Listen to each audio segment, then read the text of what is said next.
ప్రమాణ స్వీకారానికి హాజరు కాబోతున్నారు. విజువల్స్ మీరు చూస్తున్నారు. ఇటు ఆంధ్రప్రదేశ్ ప్రభుత్వం కొలువుదీరింది. ఎస్, నారా భువనేశ్వరికి అభివాదం చేస్తున్న విజువల్స్ మీరు చూస్తున్నారు. అభివాదం చేసిన తర్వాత ప్రధాని మోదీ అక్కడి నుంచి నిష్క్రమిస్తున్న, అక్కడి నుంచి వెళుతున్న విజువల్స్ మీరు చూస్తున్నారు. ఆయన వెంట ఉన్నారు ముఖ్యమంత్రి చంద్రబాబు నాయుడు, గవర్నర్ దంపతులతో ప్రధాని మోదీ మాట్లాడుతున్న విజువల్స్ మీరు చూస్తున్నారు. 24 మంది మంత్రులు, ఒక ముఖ్యమంత్రితో ఇటు ఆంధ్రప్రదేశ్ ప్రభుత్వం కొలువుదీరింది. నూతన ప్రభుత్వం కొలువుదీరింది. ఈ సందర్భంలో ప్రమాణ స్వీకారోత్సవ సందర్భంలో ప్రధాని మోదీకి శాలువాతో సన్మానిస్తున్నారు.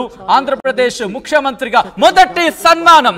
అవును, ప్రధాని మోదీకి ఆంధ్రప్రదేశ్ ముఖ్యమంత్రిగా తొలి సన్మానం ఆంధ్రప్రదేశ్ ప్రభుత్వం నుంచి నారా చంద్రబాబు నాయుడు ఆయన పుష్పగుచ్చంతో ప్రధాని మోదీకి ఇన్ఫాక్ట్ ఈ శుభాభినందనలు తెలియజేస్తున్న సందర్భాన్ని మీరు చూడొచ్చు. అలాగే వెంకటేశ్వర స్వామి ప్రతిమను బహుకరిస్తున్నారు ప్రధాని మోదీకి. ఒక పక్క పవన్ కళ్యాణ్, మరో పక్క నారా చంద్రబాబు నాయుడు. ఎన్డీఏ ప్రభుత్వం ఆంధ్రప్రదేశ్లో కొలువుదీరింది. ఆంధ్రప్రదేశ్ ముఖ్యమంత్రిగా కొద్దిసేపటి క్రితం నారా చంద్రబాబు నాయుడు ప్రమాణ స్వీకారం చేశారు.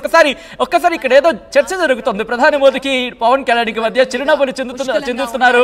చంద్రబాబు నాయుడు కూడా జాయిన్ అయ్యారు. ఆ చిరునవ్వులు ఏదో ఇంట్రెస్టింగ్ కాన్వర్సేషన్ అయితే మాత్రం జరుగుతుంది. బహుశా క్రౌడ్ ని చూసి అనుకుంటా, బహుశా ఇఫ్ ఐఎమ్ నాట్ రాంగ్, ఎందుకంటే క్రౌడ్ కి సంబంధించి ఆ చీర్స్ మీరు చూడొచ్చు.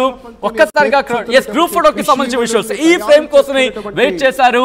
ఇటు తెలుగు తమ్ముళ్ళు కావచ్చు, జన సైనికులు కావచ్చు, ఆ క్షణాలు మీరు చూస్తున్నారు. అభివాదం చేస్తున్నారు. ఇక్కడ వరకు ఇంట్రెస్టింగ్. ఇంతసేపు పవన్ కళ్యాణ్ తో ముచ్చటించారు ప్రధాని మోదీ. చాలా ఇంట్రెస్టింగ్ అనే చెప్పుకోవాలి. ఇక్కడ కూడా వీళ్ళిద్దరి మధ్య ఇంట్రెస్టింగ్ కాన్వర్సేషన్ జరిగింది. ఓకే, ఏం పర్లేదు, మేమున్నాం అంటూ కూడా బహుశా ప్రధాని మోదీ ధైర్యం చెప్తున్నట్టున్నారు. ఇటు చంద్రబాబు నాయుడుకి ఇక్కడ చెవులో ఏదో ముచ్చట జరుగుతుంది. ప్రధాని మోదీ చెవులో ఏదో చెప్తున్నారు పవన్ కళ్యాణ్. ఇది డీకోడ్ చేయాల్సిందే. ఎవరైనా కనుక అక్కడ ఉంటే ఇది డీకోడ్ చేసే ప్రయత్నం చేయండి అని వాళ్ళే మాట్లాడుకుని ఉంటారు. ఒక్కసారి కామెంట్ సెక్షన్ లో మీరు మెన్షన్ చేసే ప్రయత్నం చేయండి.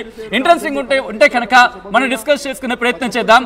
ఇటు అక్కడ వదలట్లేదు పవన్ కళ్యాణ్ నారా చంద్రబాబు నాయుడిని, ముఖ్యంగా పవన్ కళ్యాణ్ వదలట్లేదని చెప్పుకోవాలి ప్రధాని మోదీ. ఓ పక్క అన్నయ్య, ఓ పక్క తమ్ముడు. వారే వా, క్యా ఫ్రేమ్ హే. ఇది జన సైనికులు అంటున్న మాట, నా మాట కాదు. ఇది తమ్ముడిని చూసి ముచ్చట పడుతున్నాడు అన్నయ్య. వా.